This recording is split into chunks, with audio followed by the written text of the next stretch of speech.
Boa noite a todos que nos assistem. Começamos agora a nossa live com o Brunão Deve. Acredito que todo mundo já o segue nas redes sociais aqui, porque ele também é bem famoso em Angola. Então, Brunão, tens aí uns minutos para poder te apresentar. Então, fala galera, como é que vocês estão? Tudo bom com vocês? Um olá do Brasil, Brasil invadindo Angola, estamos chegando com tudo. Brunão Deve, Angola. Eu sou o Brunão Deve, meu nome é Bruno, eu sou programador. Além de programador, eu tô na área da TI, eu trabalho com TI desde 2013. Então aí que vai dar 12 anos de trabalho com TI. E eu já trabalhei com um bocado de tudo. Já trabalhei com suporte, com a parte de infra, com a parte de sysadmin, roteamento, sabe? E durante a pandemia, eu me tornei programador. Eu já tive um contato com programação na faculdade. O curso que eu fiz é um curso tecnólogo. Eu não sei, provavelmente vocês não têm aí em Angola.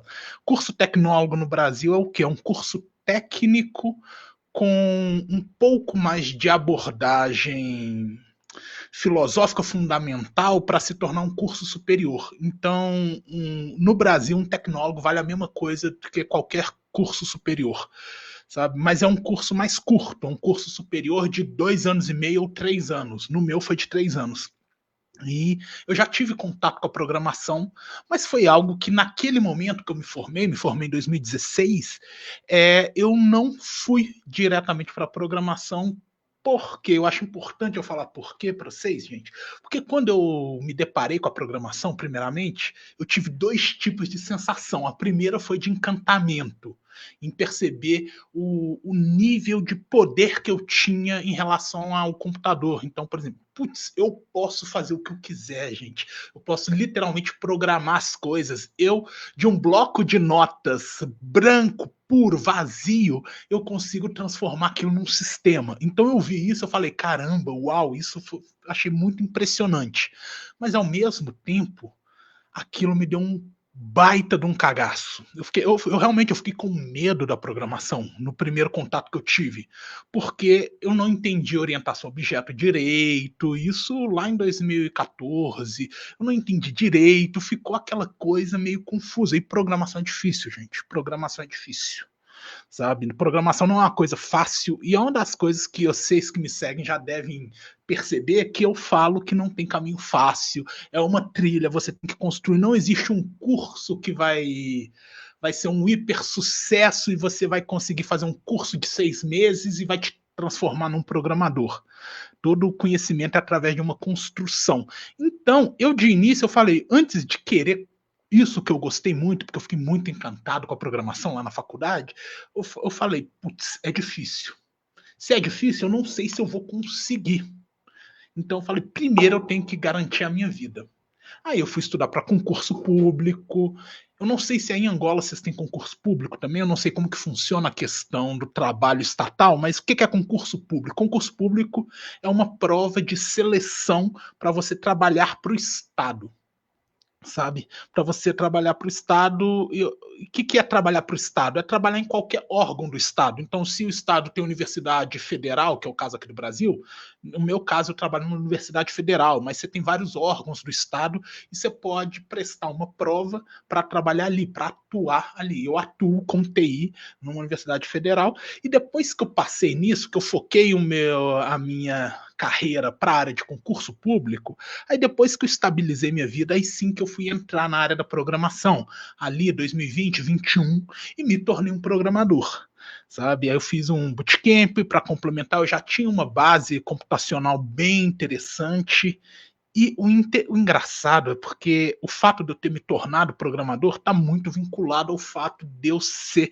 um criador de conteúdo, de eu criar conteúdo para a internet, porque eu reparei uma coisa que eu já tinha entendido há muito tempo, mas vendo o boom que teve durante a pandemia, o tanto de gente sendo contratada e tudo mais, eu olhava para aquilo e falava, opa, temos um problema aí, porque o pessoal, eles estão fazendo somente cursos livres na internet, e está achando que isso vai determinar a carreira, isso vai determinar se vai conseguir ou não emprego, só que tem muitas outras variáveis. E eu vi muita gente se ferrando no meio desse caminho, eu vi muita gente não conseguindo, realmente tendo extrema dificuldade, se endividando, eu vi gente que achava que era fácil e viu que o buraco é mais embaixo. Então a comparação que eu gosto de fazer é, se você quer ir para programação, entenda que o programação é uma profissão igual a qualquer uma. É uma profissão igual a engenheiro, é uma profissão igual a médico, é uma profissão que você precisa de estudo,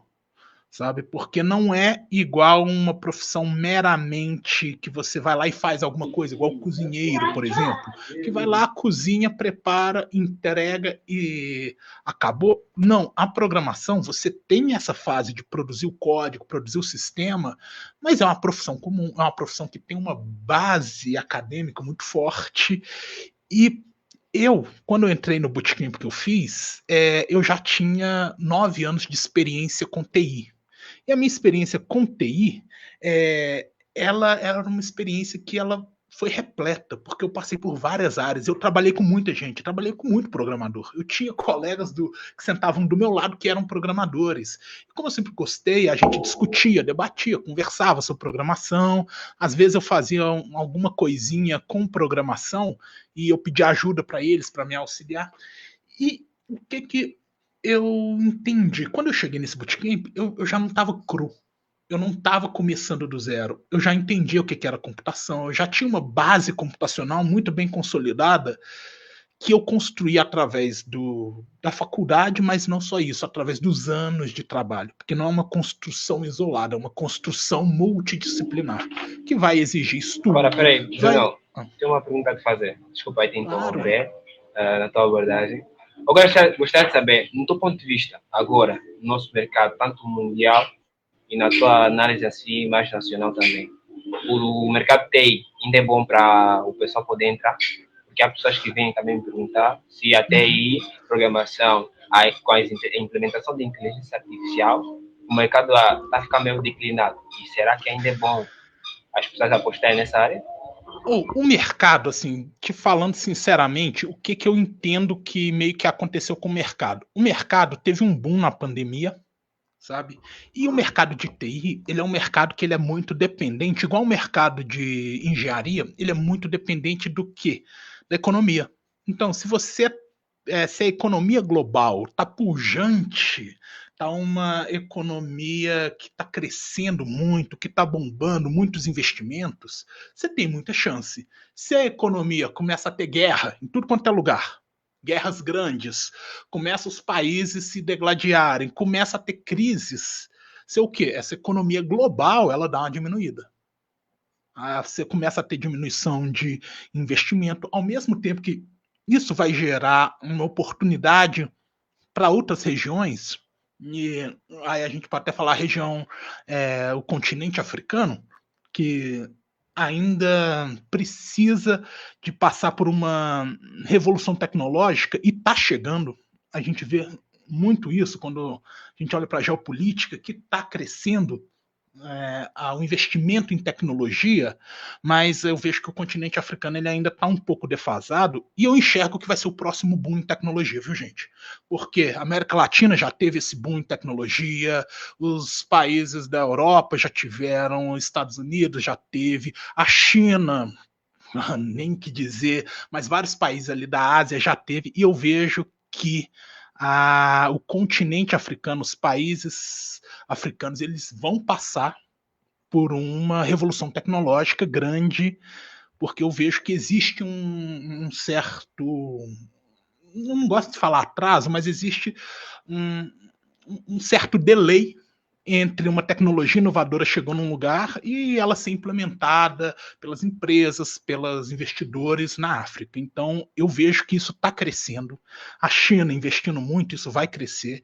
Então, eu vejo o mercado global como criando oportunidades, só que até essas oportunidades elas se consolidarem, demora um pouco. Então, no momento, a gente tem uma retraição do mercado por conta da questão geopolítica, por conta de vários aspectos, porém, ainda é uma profissão que vale muito a pena.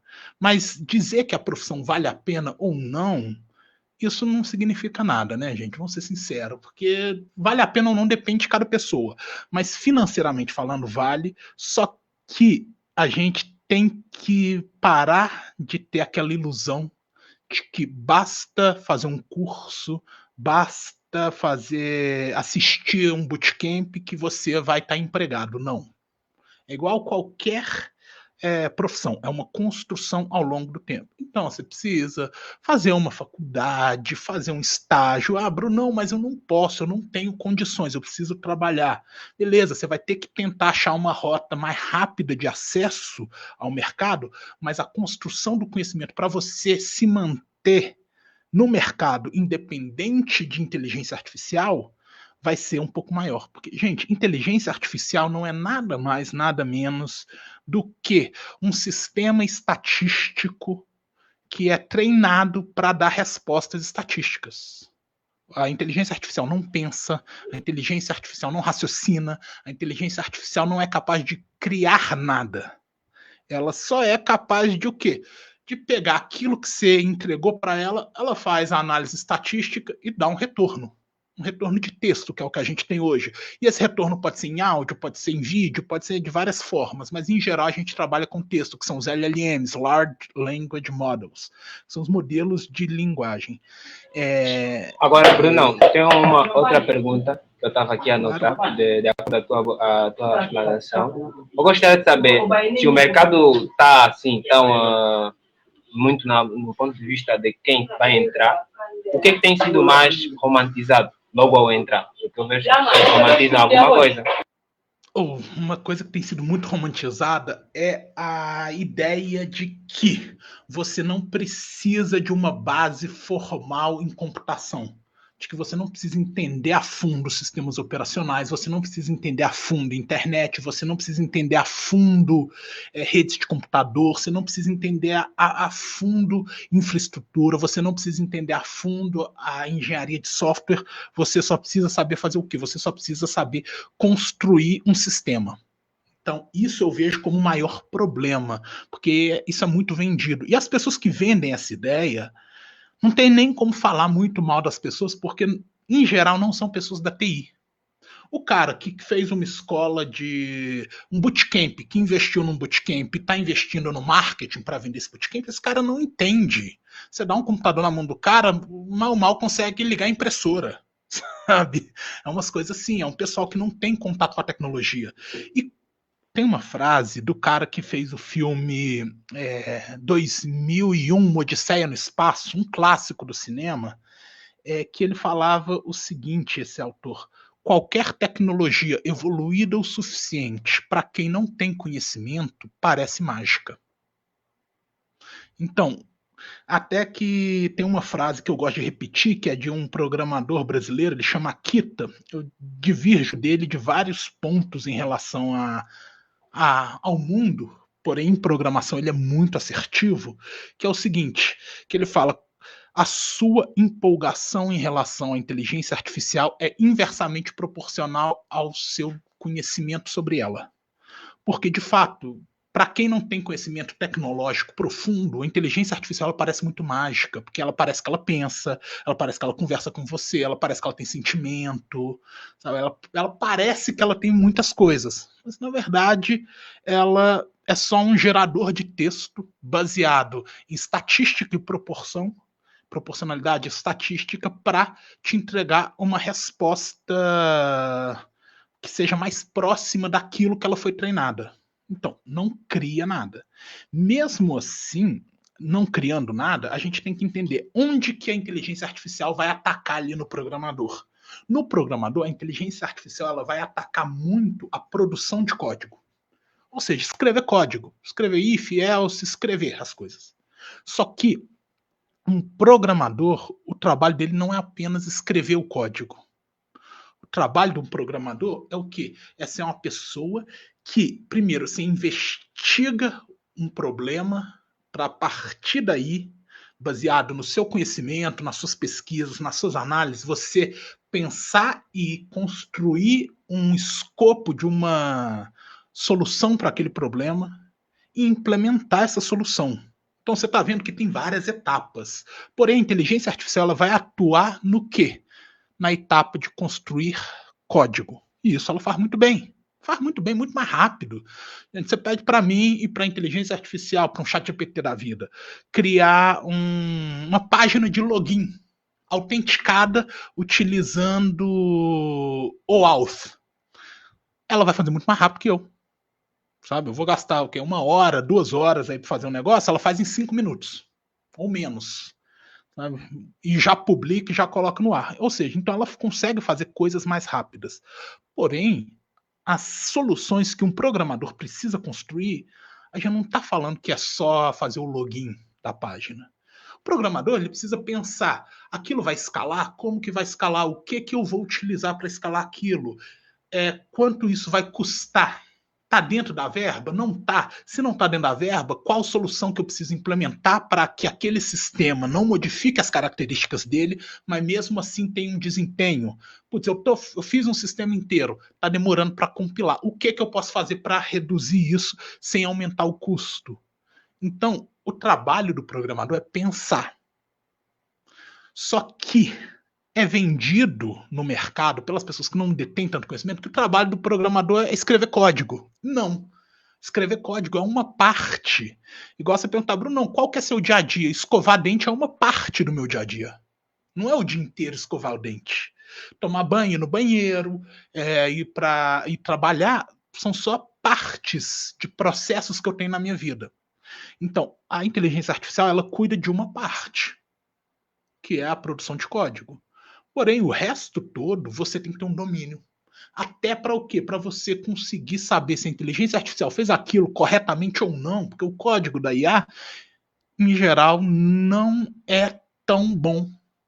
Lógico que, em relação ao iniciante, a IA é infinitamente melhor em código, sim. Mas em relação a um bom profissional, o código que a IA faz não é tão bom. Qualquer profissional de qualidade bate o olho e fala, tem um problema aqui tem como melhorar, aqui uma performance aqui não está interessante.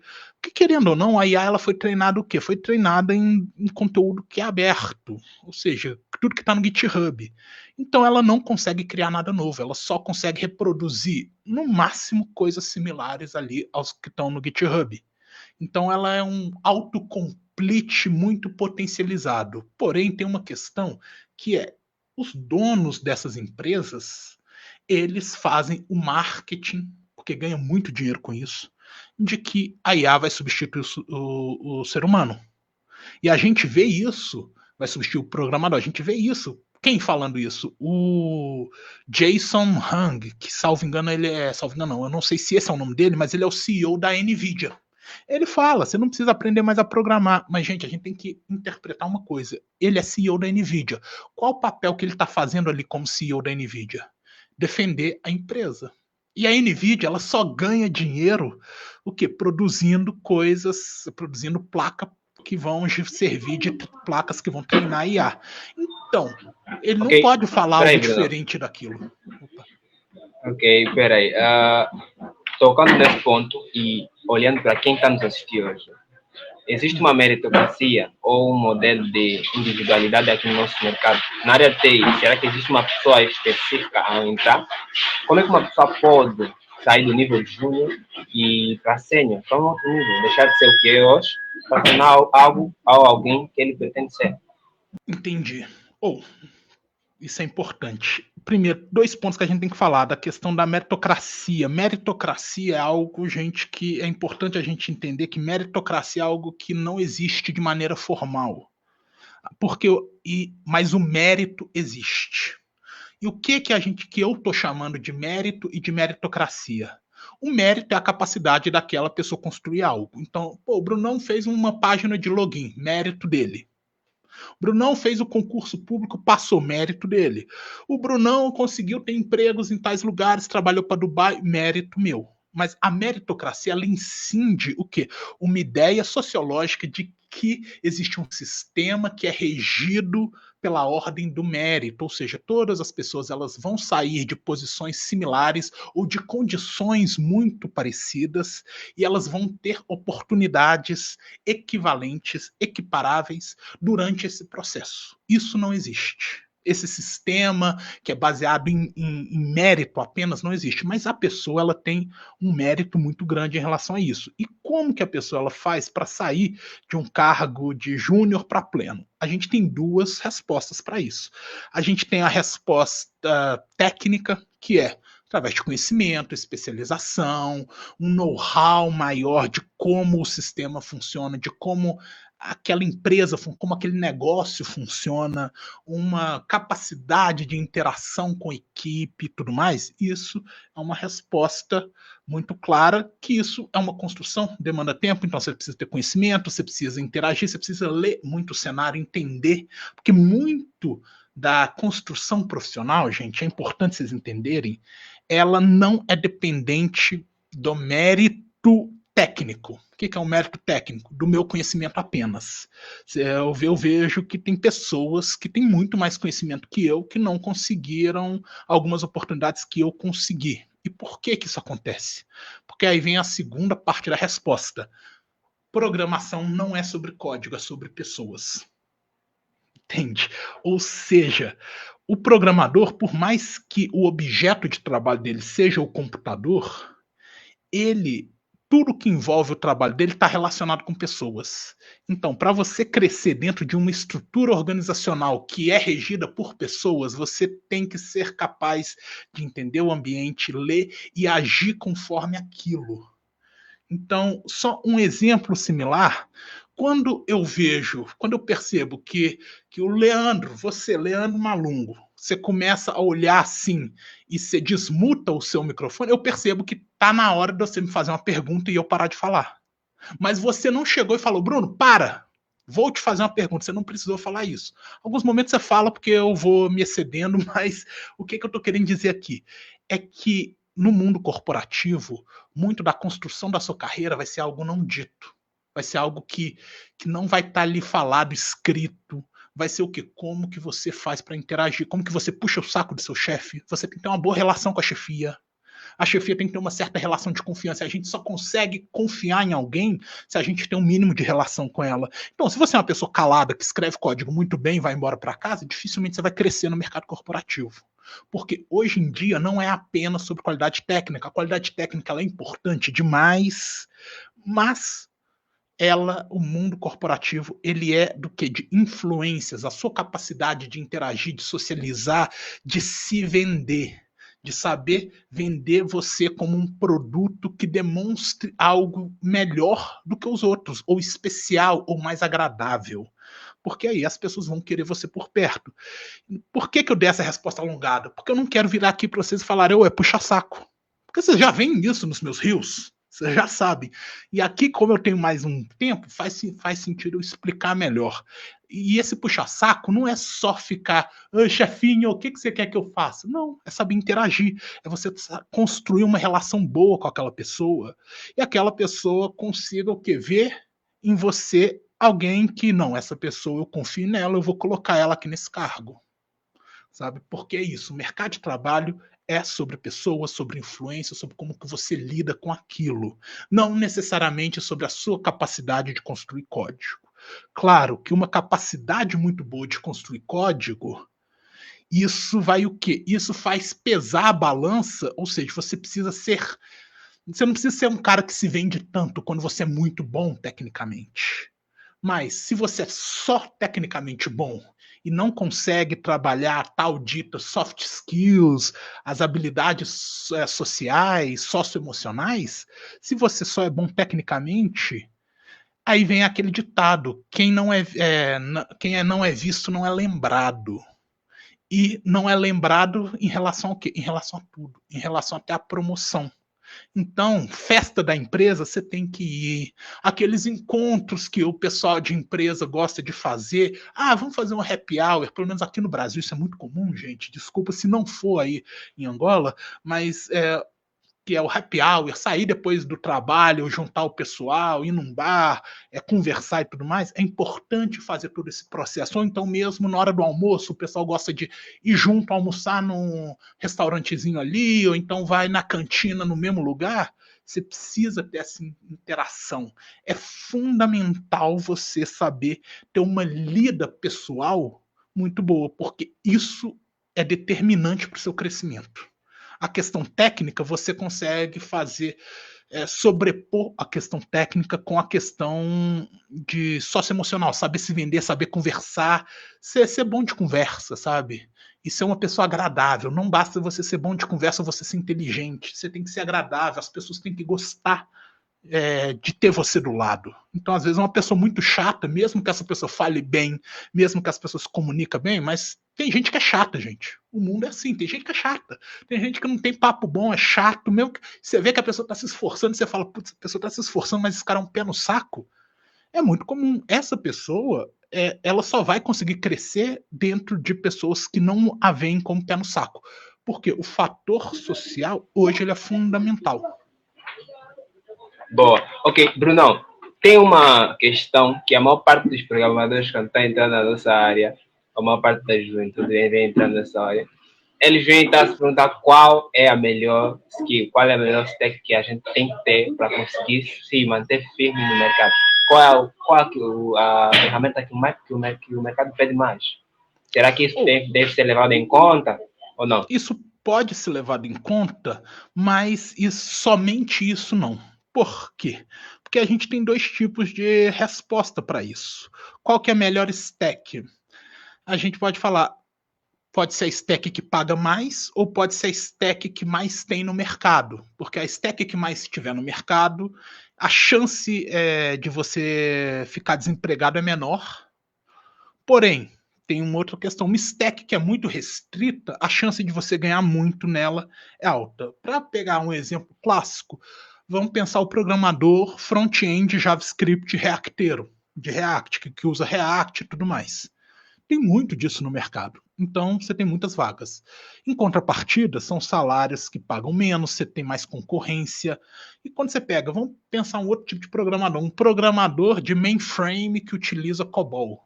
Putz, COBOL antigaço, velho, tem pouca gente, tem poucas vagas. Dependendo do lugar, tem cidades, regiões que nem tem vagas. Contudo, hoje em dia, pelo menos no Brasil, o cara que programa bem em COBOL, ele escolhe quanto que ele quer ganhar. É mais ou menos assim. Porque vai achar. Porque se não quiserem contratar o cara, beleza, vai lá no mercado, acha alguém especialista em COBOL. Você não vai achar. Agora você fala, acha alguém especialista em JavaScript, você saculeja uma árvore e cai 10. Você cospe num arbusto, sai 15 programador JavaScript. Sabe? Enquanto o programador COBOL. Então a gente tem essas questões. Então, tecnologias mais antigas, tecnologias mais baixo nível, ou então tecnologias mais robustas. E aí a gente está falando do quê? COBOL, C, Java. São tecnologias que você ganha bem, que sempre estão aí, mas o número de vagas é mais reduzido.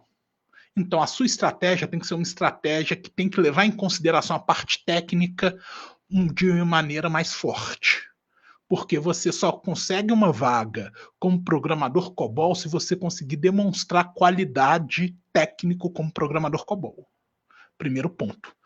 E um outro ponto é que, ao mesmo tempo que você tenha essa facilidade de ter bons salários na programação que é mais escassa, você tem o quê? Você tem linguagens, tecnologias que são mais modernas, são mais gostosas de se mexer. Por quê? Pelo fato de ser mais moderno, aquilo existe uma abstração maior, então você não fica batendo cabeça em coisa muito complicada, em ter que direcionar aonde aquela variável que você criou vai ser guardada no ponteiro da memória. Então, você não faz isso com JavaScript, você não faz isso com Python, você não tem que ficar se preocupando em limpar o cache ou o lixo, fazer garbage collector com Python, não tem essa preocupação. Enquanto você pega numa linguagem tipo C, você tem que fazer tudo. tudo, desde iniciar o ecossistema até fazer o for, o if, até fazer alguma funcionalidade. Então, você tem essas questões. Numa linguagem mais moderna, você se destaca mais sendo especialista nela? Não. Sendo uma pessoa que constrói uma carreira profissional, demonstrando valor, sabendo se vender mais. Sabe? Porque você tem muitos programadores assim. E onde os programadores pecam é na capacidade comunicacional. Por que a soft skills é tão alta? Porque a programação, o pessoal da TI, nós somos meio que vistos pelo mercado como bicho do mato. É a pessoa que não conversa direito, não se comunica bem, que é uma pessoa que não é proativa. Só que hoje em dia nas empresas, você tem uma estrutura que você precisa de uma certa proatividade, principalmente em empresas mais modernas. Empresas mais modernas são as empresas que vão adotar as tecnologias mais modernas. Então, não tem como deixar o aspecto de sociabilidade de lado.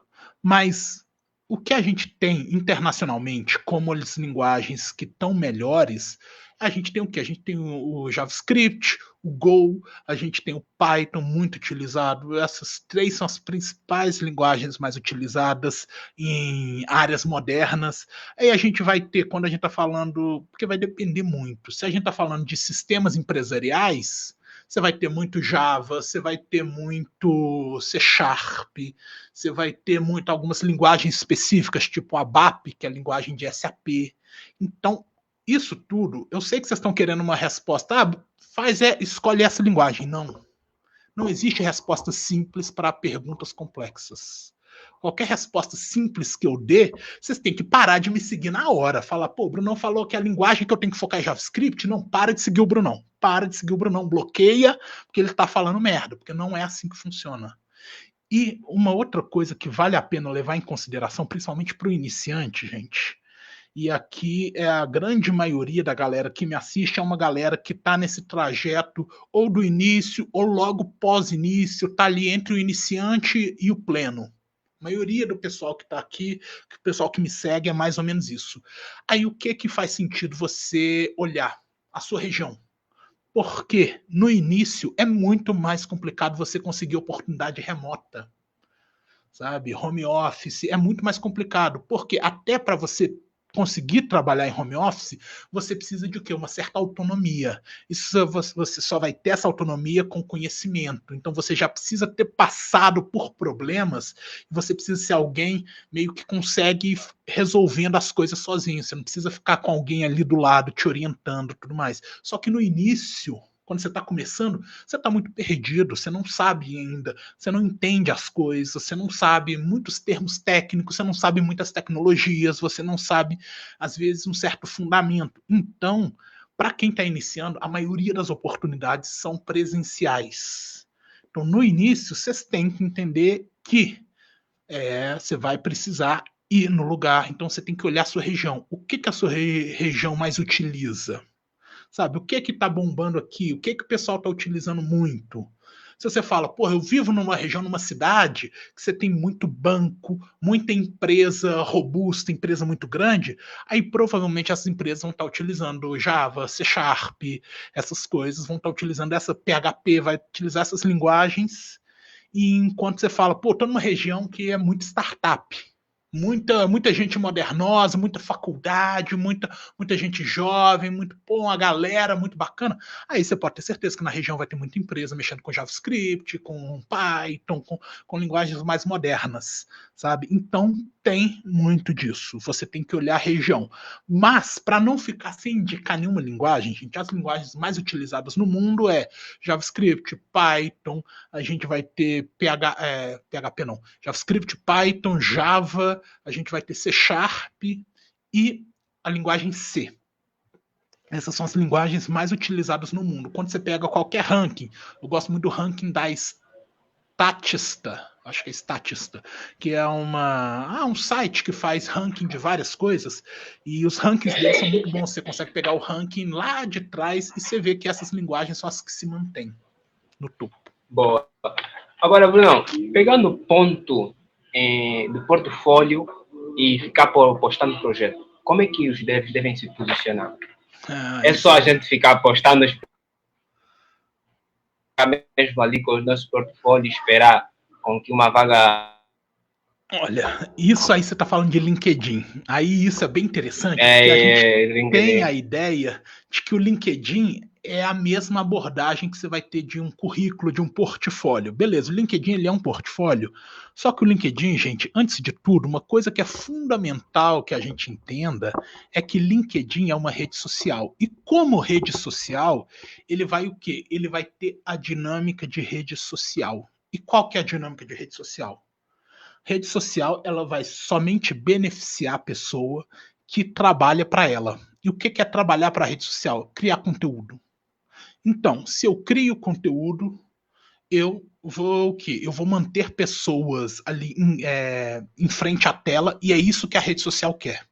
A rede social quer o quê? Quer que você fique nela olhando as coisas. E você só vai ficar na rede social olhando, scrollando assim, tô vendo, se for coisa interessante.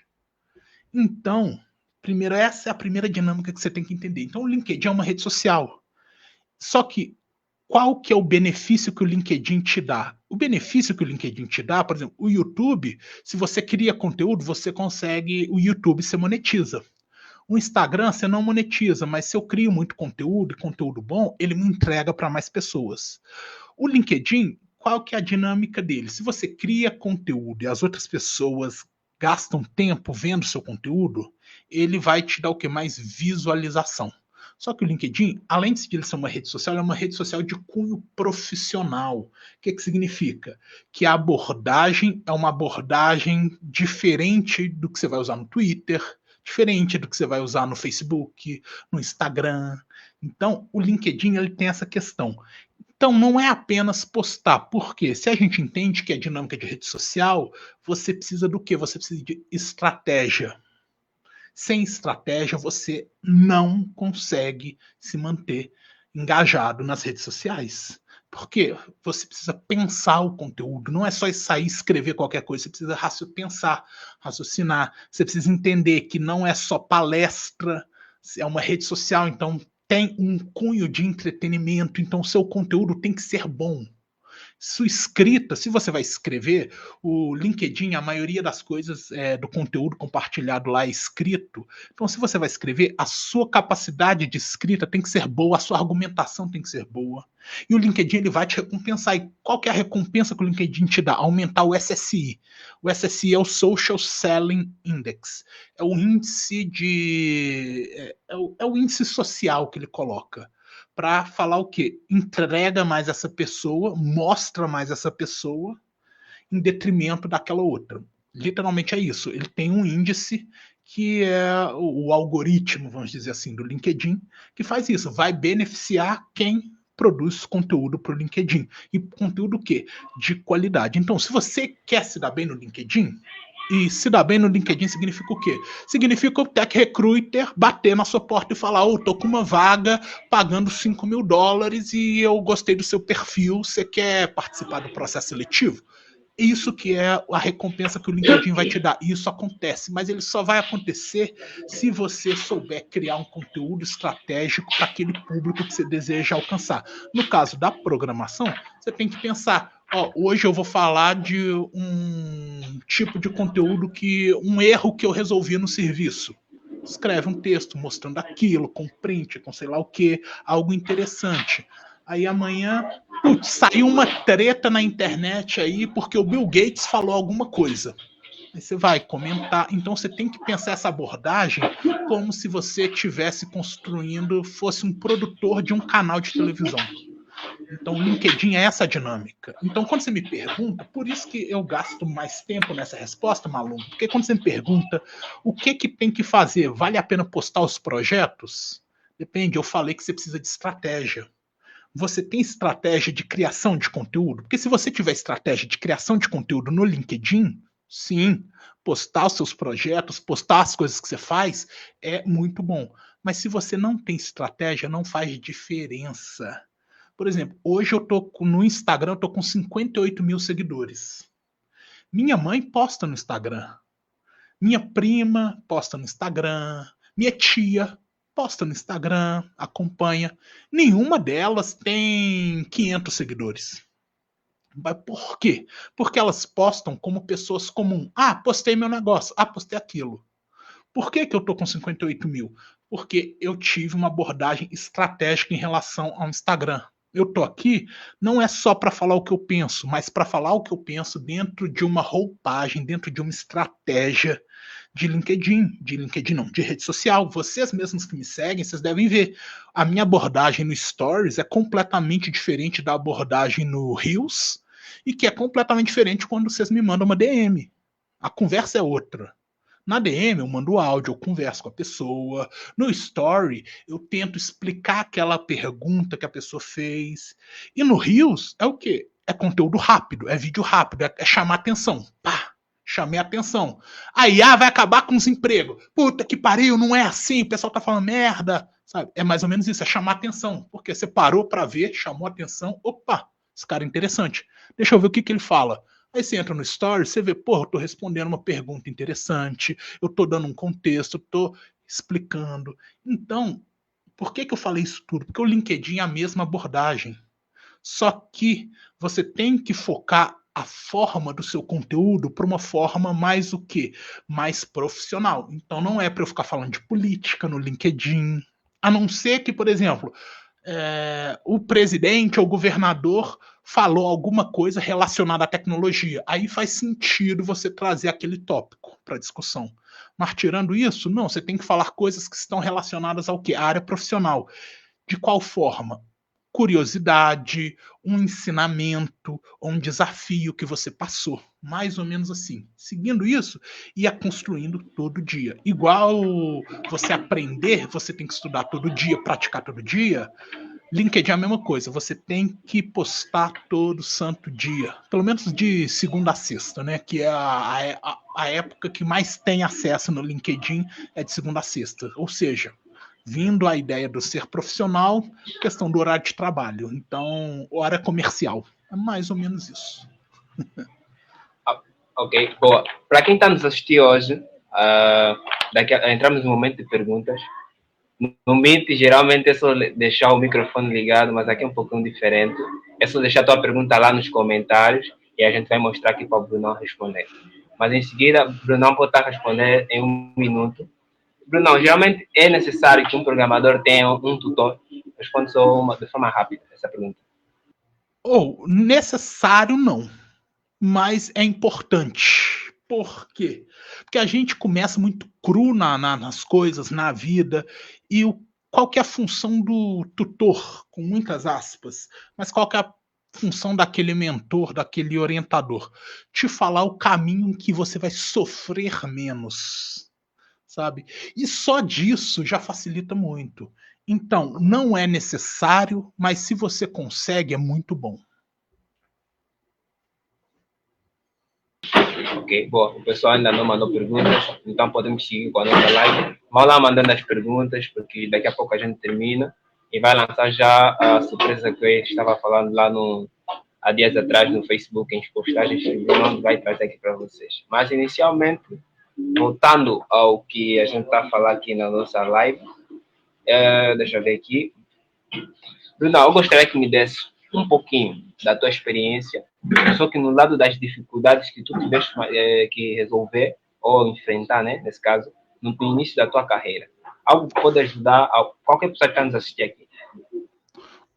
A maior dificuldade que eu tive, e assim, não é querendo fazer aquele papo de coach que vocês sabem, eu odeio essa merda, mas a maior dificuldade é na comunicação. Porque o programador não sabe conversar direito. E o não saber conversar, não estou falando que é na comunicação, vou conversar com ele. É, por exemplo, na hora de você pegar o escopo de um projeto, interpretar aquele escopo, ou seja, como que vai ser a regra de negócio daquela aplicação. O programador, em geral, por ser uma pessoa que se comunica muito pouco, ele acaba que não tem tanto traquejo em saber explicar as coisas muito bem. E para o iniciante, uma das coisas mais difíceis que tem é a regra de negócio, ou seja, qual que é o fluxo daquela aplicação. O que vai acontecer a partir do momento que o usuário abriu aquela aplicação até o momento que ele fecha aquela aplicação? Quais são os processos que vão acontecer? E como esses processos têm que ser estruturados? Então, a compreensão da regra de negócios, ela é a coisa mais difícil e ela só acontece através da comunicação. Porque ninguém cria a regra de negócio por inferência. Então, tô assim, por observação, tô olhando para o mundo, criei a regra de negócio. Não funciona assim. Você tem que conversar com o designer que fez o design da aplicação, você tem que conversar com o cliente, você tem que conversar com o project manager para entender, porque é você que vai implementar aquela solução. E você só consegue colocar uma solução se você teve uma compreensão daquilo. Então, essa parte da regra de negócios é a parte que eu enxergo de mais crítica e que o iniciante vai ter mais dificuldade. Porque o iniciante, por não ter tanto conhecimento, ele não consegue ainda imaginar o sistema por completo. Porque você me fala, Bruno, implementa um sistema bancário. Eu já começo a pensar, putz, é um grande CRUD, só que é um grande CRUD que eu vou passar tudo por API, mas eu preciso ter camadas de segurança, beleza, eu preciso ter camadas de cacheamento, eu preciso fazer uma certa criptografia dos dados, tem coisas que eu vou poder salvar aqui, tem coisas que não, então você precisa ir pensando toda essa estrutura. O iniciante, ele não vai nem saber, ele não vai nem conseguir sair do lugar. É a mesma coisa que você pegar um bebê que acabou de começar a caminhar e colocar para correr com alguém. Não tem como. Aquele bebê, ele ainda precisa o quê? Que você dê a mão para ele na rua para não tropeçar, porque ele vai construindo a casca dele ao longo do tempo. Então, a comunicação, ela é fundamental nesse início e normalmente, se você está numa equipe que a galera é muito fechada e a pessoal da TI costuma ser muito fechado, você vai bater cabeça com isso. E eu bati muita cabeça com isso, porque eu não conseguia entender certas coisas e as pessoas não conseguiam explicar de uma maneira que eu entendesse. Eu falava, caramba, ele está falando uma coisa, mas eu não estou entendendo o que ele está falando. Então tem isso. E os programadores têm essa dificuldade na comunicação, o que os torna, em geral, pessoas que não conseguem explicar da forma mais didática para alguém que tem pouco conhecimento. Porque, por exemplo, por que eu não tenho essa dificuldade hoje? Porque eu já tenho mais conhecimento, eu já tenho mais traquejo. Então, eu entendo aquela linguagem muito curta, muito técnica, muito superficial, eu consigo extrair muita coisa daquilo. Quando eu estava logo no inicinho, eu ainda considero que eu estou no início da minha carreira, eu tinha mais dificuldade, eu não conseguia entender. Sabe? Então, essa parte é fundamental. E a regra de negócio é aquela coisa, se você entendeu errado, ferrou. Porque tudo que você vai fazer a partir dali é errado. Sabe? Então, é isso, é igual falar palavrão para criança. Se você fala palavrão para criança, a criança acha que aquilo é certo, de repente você está no meio do almoço de domingo, a criança tá falando, vai tomar no cu, e você, porra, não pode falar isso, gente. E a criança tá falando, achando bonito. Então tem essa questão, sabe? A regra de negócio é a parte mais fundamental. Entendendo ela bem, você desenvolve o sistema sem problema. Que aí vem um outro ditado: é mais interessante você gastar mais tempo afiando o machado para o momento de cortar a árvore, o machado está muito afiado e ele ser muito rápido. Então, com uma tacada só, com uma machadada só, você derruba a árvore. Se o machado está muito bem afiado. Se o machado não está afiado, e qual, nessa analogia, o que é o machado afiado?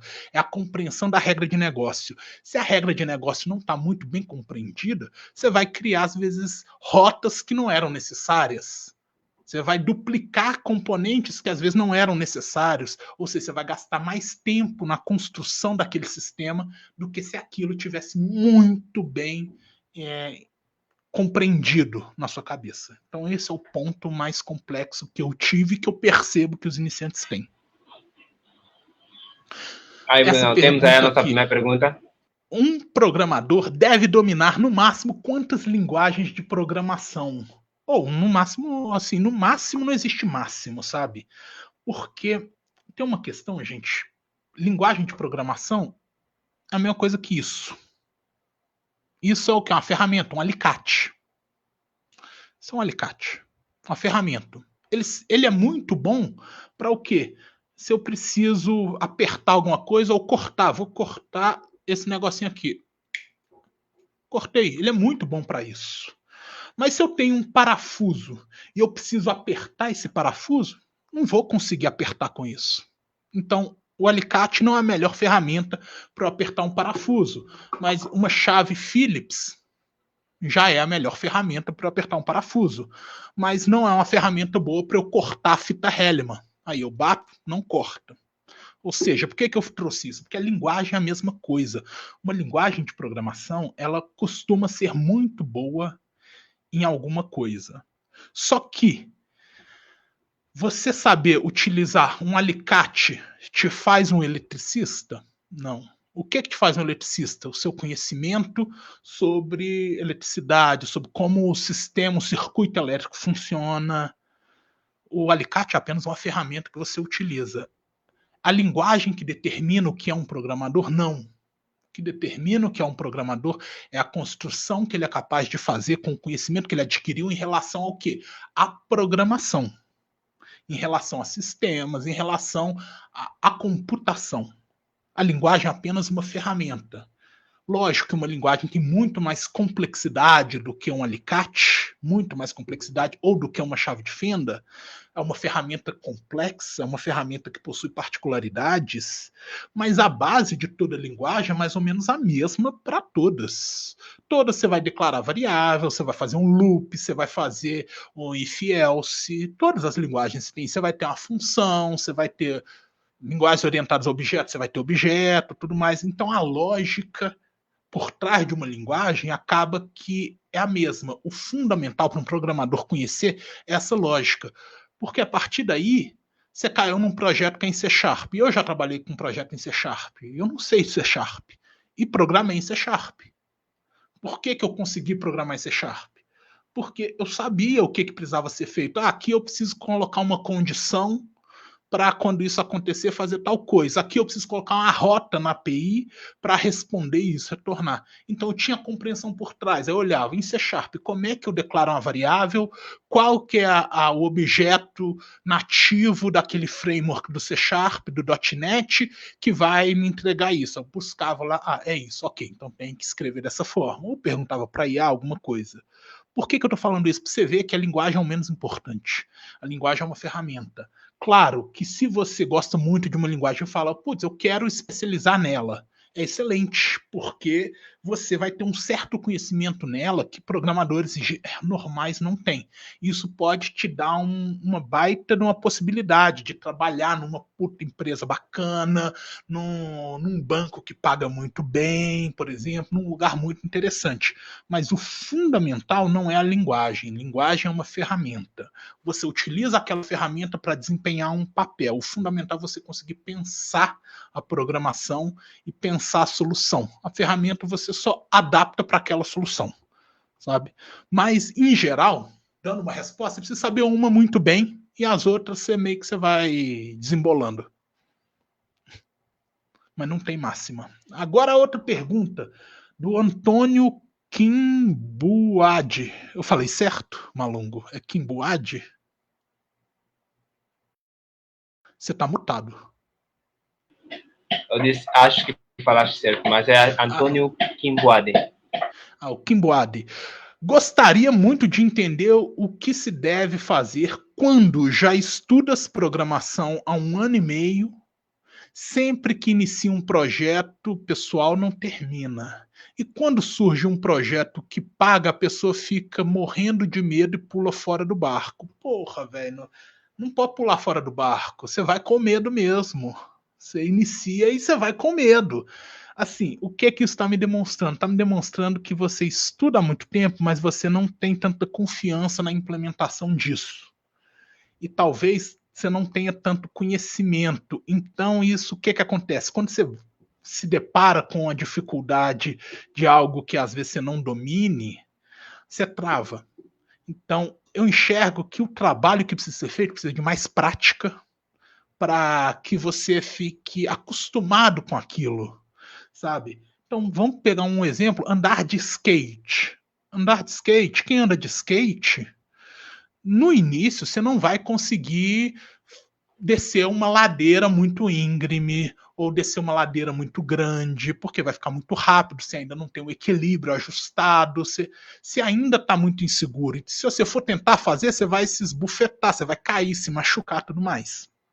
Mas com a prática, ao longo do tempo, aquilo vai ficando mais tranquilo para você fazer.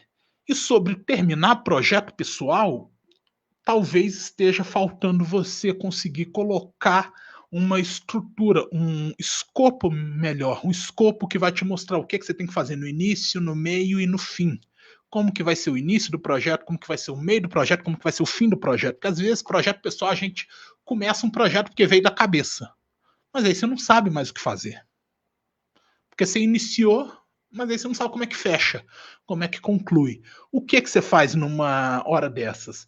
Você pega exemplos, tem muitos sites aí que mostram exemplos de projetos, projeto de back-end. Eu gosto muito do roadmap.sh, que ele tem lá, tem projetos, exemplos de projetos em back-end, que aí te fala, olha, fazer uma API que construi isso, isso, isso. Então você tem um início, um meio e um fim.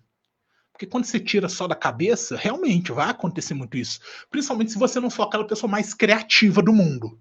Sabe? Porque tem gente que é muito criativa, então você tem a ideia e você vai construindo a coisa. Se você não é aquela pessoa mais criativa de todas, aí de fato você vai passar um apertozinho e não vai conseguir terminar aquilo. Mas essa parte do medo, do receio é muito comum, mano. É muito comum e você vai com medo mesmo, você vai com receio mesmo e você tem que ser persistente, porque só quem vai trilhar o caminho para chegar no sucesso é você. Não vai ser eu, não vai ser o Brunão Deve que vai andar, usar o seu sapato, não vai ser o Malungo, vai ser você. E agora vamos para a pergunta do Manuel Osborne. Olha, me lembra o Ozzy, mas o Ozzy tem um E no final. Putz, uma perda grande pro rock, pro metal, rock and roll. Vida longa ao Deus das Trevas, que é o Ozzy, do metal. Desculpa aí, eu tô falando trevas no sentido do metal, não tô falando contra a religião de ninguém, só para deixar claro. Mas aqui, o Manuel Osborne fala, na realidade angolana, poucas empresas recrutam diretamente um programador. Ok.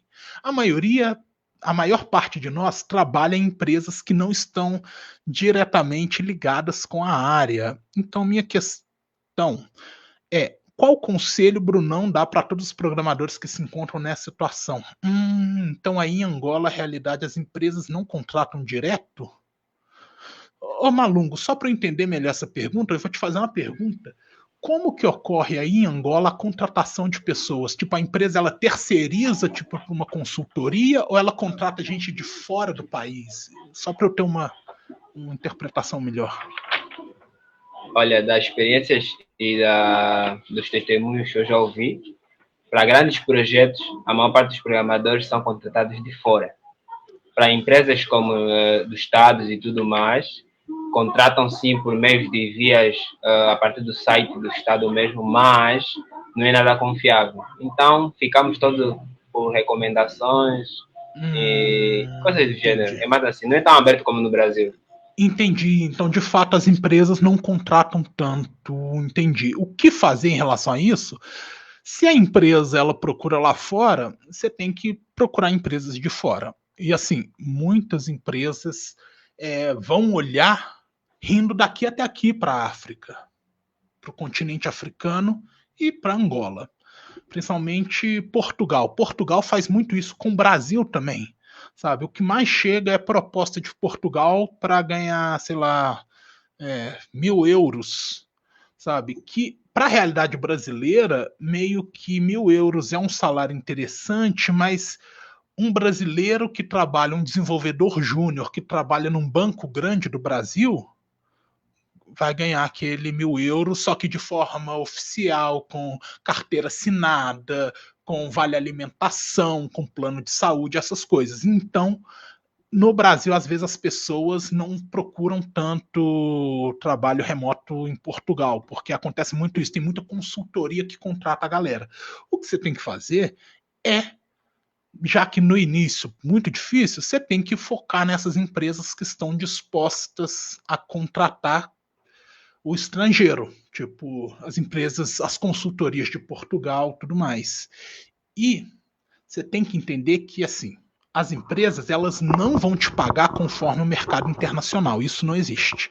Empresa te paga conforme o mercado local. Ou seja, se uma empresa lá de fora, dos Estados Unidos, vem contratar no Brasil, ela não vai pagar o salário baseado no salário dos Estados Unidos. Ela vai pagar baseado no salário do Brasil.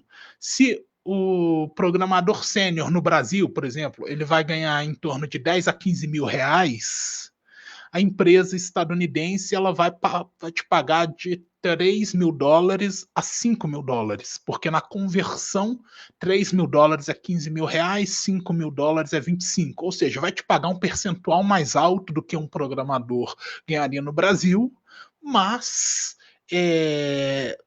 mas vai ser isso. Mas não vai ser o que um estadunidense ganha, que seria $10.000, que aí é uma grana absurda. Então, tem essa questão. Você tem que saber isso. A empresa vai olhar para você e falar, pô, vai ver no seu currículo de Angola, então vai colocar o seu salário lá embaixo. No início, é normal a gente se sujeitar a situações que são financeiramente piores em troca do quê? Em troca da oportunidade da experiência. Então, a minha dica nessa situação, tenta achar essas empresas que estão dispostas a contratar a galera de Angola, empresa de Portugal. Eu digo Portugal porque muito da referência angolana é Portugal, não é? Salvo engano. Tem muita referência do Brasil, só que não é muito comum a empresa do Brasil contratar gente de fora. Isso não é muito comum. Por isso que eu não falo para vocês, procurem aqui no Brasil, isso não é muito comum. As empresas, vou te falar que as empresas mais ou menos nem sabem direito como que vai fazer isso, questão fiscal, então não se faz. O que acontece é a empresa de fora, Europa, Portugal, Dubai, etc., contratar gente do Brasil. Sabe? Então vai ter muito isso. Então, o foco que eu diria é fazer isso. É você achar empresas que estão dispostas a adquirir o máximo de experiência para aí você conseguir melhores oportunidades.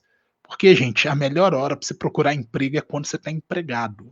Sabe? Lembrem disso. Porque você empregado é como se fosse uma pessoa que está casada. Você tem o quê? Aceitação daquele outro parceiro. O outro parceiro falou: olha, essa pessoa é uma pessoa boa. É tão boa que eu estou disposta a casar com essa pessoa. Sabe? Então, o que isso fala? Você está falando para o mundo: olha, a pessoa que está do meu lado, ela tem a minha aceitação, então é uma pessoa boa. Quando você fala em termos de empresa, a pessoa que já está empregada, o que a empresa que te empregou está falando para as outras empresas? Esse profissional é um bom profissional. Sabe? Então é isso. E a empresa ela quer pegar os melhores profissionais. Então o que é melhor? Alguém que já tem a validação daquela outra empresa ou alguém que está aí querendo me falar qualquer coisa para eu contratar ele? É melhor a pessoa que já tem aquela avaliação positiva da empresa. Então tem essa questão. Mas a dica geral é essa. E o Guilherme Jorge fala: salve Brunão, aconselhas estudar PHP nessa altura? E o que dizes acerca do Laravel 12? Mano, essa versão 12 especificamente eu não conheço as versões do Laravel. Laravel é um framework de PHP muito interessante. PHP é uma linguagem muito boa, muito efetiva. Eu imagino que em Angola deve ser muito utilizado o PHP. Por quê? Porque que nem eu estava. Porque quando eu olho o histórico de evolução tecnológica das linguagens no Brasil, e como eu vejo que Angola, continente africano inteiro e Angola, o país de Angola, ele está crescendo tecnologicamente, eu vejo o mesmo espelho do que aconteceu no Brasil. Antigamente, quando a gente falava de desenvolvimento web no Brasil, era o quê? JavaScript com jQuery, HTML e Bootstrap no front e no back-end o PHP. E você vai fazer a automatização disso através do PHP. Então eu vejo muito isso. Então, provavelmente deve ter muita utilização de PHP aí em Angola, principalmente na capital, que é Luanda, né? É Luanda? É Luanda. Luanda capital. Então eu acredito que deva ter muita utilização do PHP. PHP é bom, uma linguagem muito utilizada no desenvolvimento web. O Laravel é o principal framework utilizado. E assim, é uma linguagem boa. Eu gosto? Não. Mas o fato de eu gostar não significa que ela não seja boa. E eu não gosto não é porque eu acho ruim, é por motivos particulares. Eu não gosto da sintaxe dela. Não gosto. Não gosto daquele negócio de você ter que colocar sinal de menor interrogação. Acho feio, acho horroroso. Não gosto da sintaxe dela. Não gosto. É só por conta disso que eu não gosto do PHP. Sabe? Mas eu já trabalhei com PHP também, já mexi com PHP. E serviu para eu entender que eu não gosto mesmo do PHP, mas é uma linguagem boa. Tive um professor excelente que é especialista em PHP e ganha muito bem trabalhando com PHP. PHP é bom, não é uma linguagem ruim, é muito bom. Sabe? Essas linguagens mais antigas são muito boas, PHP, Java, C Sharp, linguagens mais estruturadonas são bem interessantes. E o Paulo, eu não sei como é que fala o A com trema, nem o O com trema. O Malungo, como é que fala esse sobrenome? É a O mesmo, não é sobrenome. Acho que tem um pseudonome. É a O mesmo. Ah, não, beleza. Não, porque eu fiquei, putz.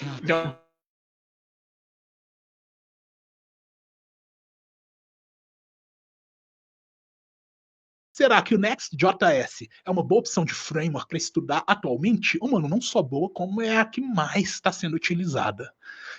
Assim, a mais moderna, a que as empresas mais modernas estão sendo utilizadas. Eu não sei como que é a realidade do Next.js aí em Angola, eu não sei, e nem em toda a região do continente africano, também não sei, mas eu sei que pensando nos Estados Unidos, pensando em Europa, pensando em Dubai, Emirados Árabes, aqueles países, Catar, Dubai, que é Emirados Árabes, aqueles países ali do Middle East, do Oeste Asiático, Oeste, não, do Leste Asiático, não, Leste não, Oeste Asiático mesmo, do Oeste Asiático ali, do Oriente Médio, eu enxergo que são os países que mais estão com essas tecnologias de ponta. O Next.js está sendo muito utilizado, porque ele faz uma coisa muito boa, né? Ele pega o React, que é altamente bom, e ele constrói o quê? Um framework de React, só que nessa framework de React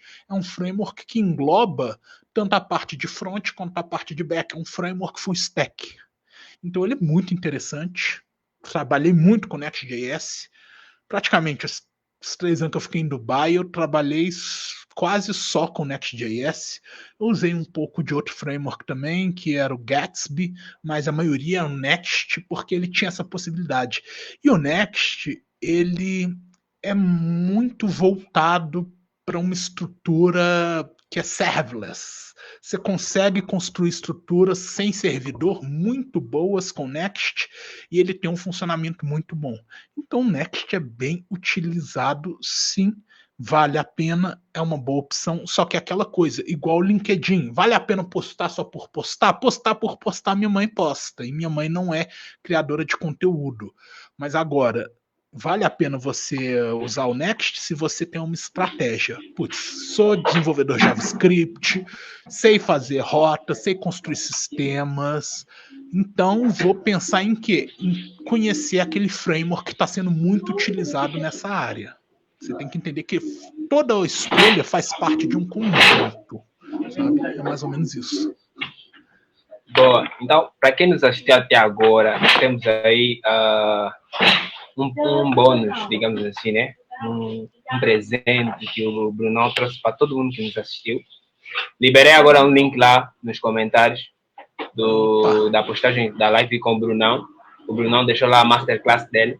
Geralmente ele cobra para um preço assim razoável, mas para hoje ele liberou a masterclass gratuita para todo mundo que se inscrever lá, de graça. E a masterclass é super boa, é com o Brunão. Quem fez perguntas aqui não conseguimos responder devido ao tempo. Vá lá na masterclass, peguem, baixem a masterclass, assistam todas as mentorias do Brunão. E ainda podem seguir o Brunão lá nas redes sociais dele. Ele responde todo mundo. Ele aqui ainda afirmou mesmo há pouco que responde tanto nos stories, na DM. Então é só vocês puxarem o Brunão nos comentários e tudo mais. Qualquer dúvida, ele vai responder.